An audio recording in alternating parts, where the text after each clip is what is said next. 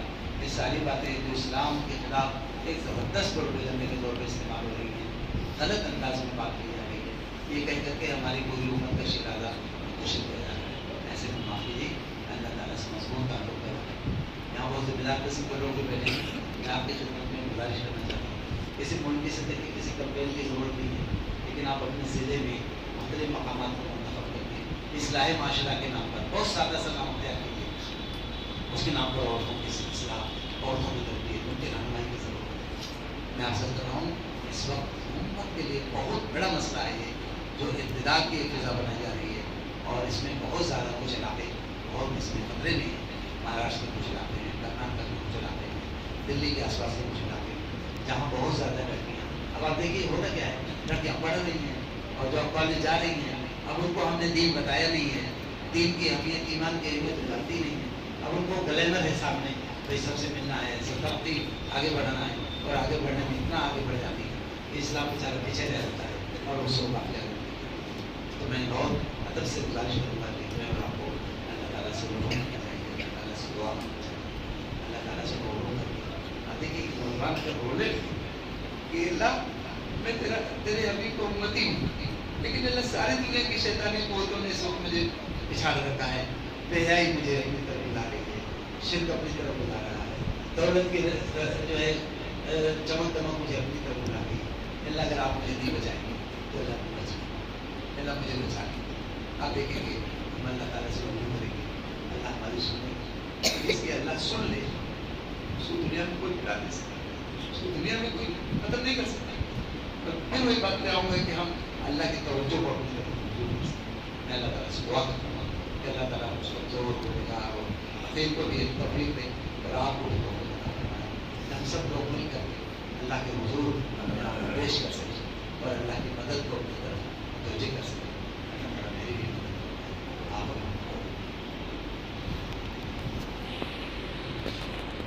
گزارش کی ہے.